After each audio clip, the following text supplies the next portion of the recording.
בזמן שבני זוג ובנות זוג של נשים וגברים מגויסים למילואים, הן הנשים והן הגברים צריכים להילחם בעורף, להתמודד עם כל מה שקורה בבית.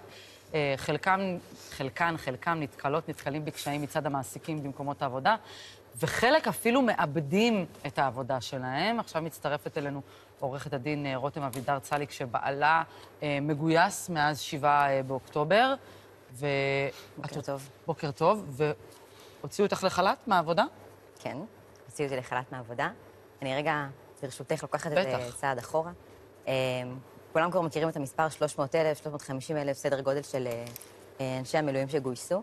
מתוכם אנחנו נמצאים במצב של 100,000 נשים ובנות זוג ובני זוג של אותם אנשי מילואים שנשארו בבית עם כל הנטל של כל מה שיוצא בזה בעצם. להחזיק את הבית, להחזיק את הכלכלה של הבית, שזה עסק שלעצמו. ובעצם יש כאן 1% מהאוכלוסייה שנפגע בצורה משמעותית. ואני דווקא מתחילה מזה. הסיפור שלי הוא סיפור אחד. אני באופן אישי הוצאתי לחל"ת, ואני מיד אספר איך ובאיזה אופן, אבל הסיפור שלי הוא סיפור אחד, ויש לנו כאן מאות אלפי... קודם כל תספרי את הסיפור שלך. בעלך במילואים מאז... בעלי במילואים מ-7 באוקטובר. וילדים? יש לי 3 ילדים מתוקים. בני? בת 5.5, בן 3.5 ובן שנה. עכשיו הוא בן שנה, הוא היה לפני שנה כבר. הוא היה תינוק, שזה כל הדבר הזה התחיל. אנחנו 3 חודשים כמעט לתוך האירוע. הבכורה שלך גם עם צרכים מיוחדים? הבת הגדולה שלי עם צרכים מיוחדים.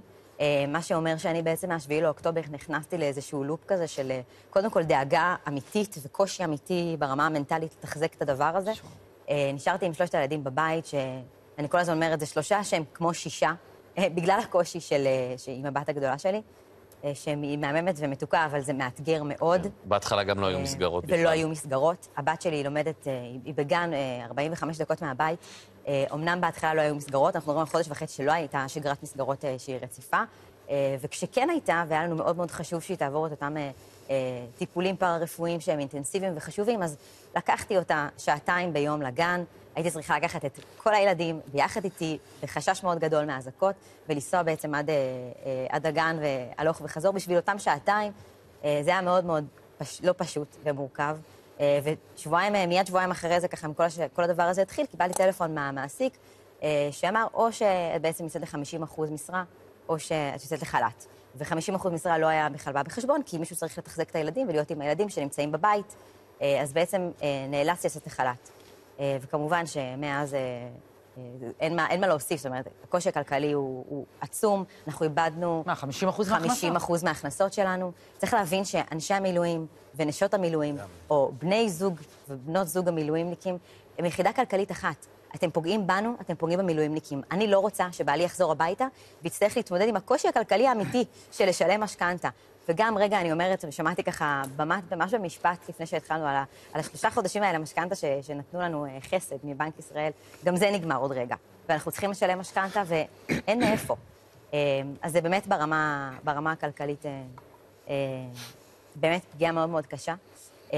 וצריך להגיד, אני שוב יצאתי לחל"ת, אבל יש כאן נשים שפיטרו אותן, שזה רחוק מלהיות חוקי, ואנחנו מבינים שהחוק מאפשר היום, כן? יש המון פריצות בחוק, וצריך גם להבין את זה, אבל נשים שפיטרו אותן, נשים עצמאיות שנפגעו אנושות, אנשים שאני מכירה, סיפורים שאני מכירה, של נשים שבנו ב10 אצבעות עסק, ואנחנו רוצים לאפשר לנשים להגיע למקומות האלה, בין אם זה נשים שהן בקריירה כסחירות או עצמאיות, אנחנו רוצים לראות יותר נשים במקומות האלה, ונשים שבנו את הקריירה שלהם ואת העסק שלהם, פשוט נפגעו ולקחו אותנו 10 שנים אחורה. תגידי, רותם, איך זה גורם לך להרגיש כאזרחית מדינת ישראל? שאלה קשה. אני חושבת שהמילה הפקרות נאמרה במקרים רבים בלחימה ובמלחמה הקשה הזאת, וגם כאן יש תחושה של חוסר יחס, ואנחנו באמת שקופות. אני אגיד רגע מילה על הפורום כדי שתבינו מה אנחנו עושות עכשיו. אנחנו הקמנו פורום נלחמות על הבית, נשות המילואימניקים, ובעצם אנחנו בפחות מ3 שבועות הפכנו ל4,000, ואנחנו כבר עולות במספר מאוד, אנחנו כבר באמת הגענו למספרים עצומים. מעריכים. זה הולך וגדל. אנחנו כבר לפני 3 שבועות הוצאנו מכתבים לכל שר, כל גורם שיכול לעזור לנו. חיכינו המון זמן לתגובה. אנחנו כבר שלשום קיבלנו את מה שהתחלנו ככה לקבל איזושהי התייחסות. נפגשנו עם שר האוצר, קיבלנו בגדול הרבה קואופרטיביות ורצון טוב לסייע, אבל אנחנו למודות ניסיון ויודעות שעד שלא מקבלים את הדברים כמו שצריך, אז צריך להמשיך להילחם. זה גם ביטוי של חוסר מחשבה מרחיבה. זאת אומרת, כשאני בודק את הפניות האלה ופנו אליי וכדומה, אז אתה תמיד חוזר לנקודה שהמעסיק עושה פה משהו לא חוקי וכדומה. דיברנו שנייה גם על נושא שכר הדירה לפני רגע. בסדר, זה נכון.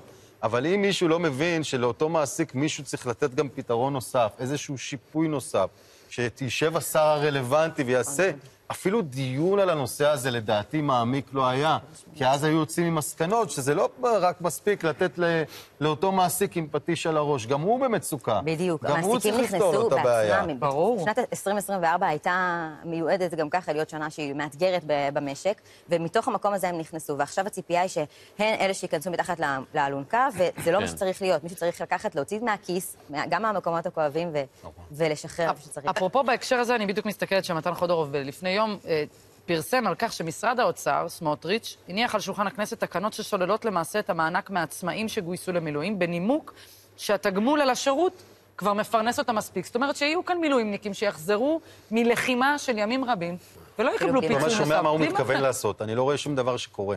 זה פשוט מדהים. המלחמה הזו היא משימה לאומית. אין הגדרה שהולמת אותה פחות מזה. ומאחר והוקצו 700 מיליון שקלים למשרד למשימות לאומיות, אני הייתי מצפה שיקחו אחוז ניכר מהתקציב הזה, ויטפלו במילואימניקים שהם מקיימים את המלחמה ובעורף הביתי שלהם. החזית הביתית היא קשה לא פחות מהחזית בשדה הקרב. יש קושי אמיתי להתנהל בתוך הדבר הזה ולהתנהל לבד. בוודאי שיש עוד קושי מצרפי של צרכים מיוחדים. הבעיה שההנהגה במדינה הזאת לא רואה את הציבור בסוף. היא לא רואה את מי שיוצא אל המילואים, אל העבודה, ומתמודד עם כל הדברים האלה. רותם, היום יש דיון בכנסת שאת מצטרפת אליו או שותפה לו. מכאן בדרכי לוועדה. יצא לך בדרך. בדרך, ממש. מדהים. פיצה. ב5 בבוקר אני בדרך. אני בטוח שהיית מעדיפה להיות בדרכים אחרות. לגמרי. מה תדרשי בדיון? אוקיי, שאלה מעולה. בדיוק בשביל זה באתי לכאן גם. בגדול, כמו שכבר אמרתי וכמו שככה הצלחנו להבין, יש כאן פגיעה בשלושה מישורים עיקריים, ברמה התעסוקתית, ברמה הכלכלית וברמה הנפשית של הילדים, של המשפחות, גם של המילואימניקים כמשפחה. ואנחנו הולכות לדרוש באופן מיידי, קודם כל, איזשהו מענה כלכלי, איזשהם פיצויים, מענקים, הבטחת הכנסה, הקלות במיסוי, זה ברמה הכלכלית.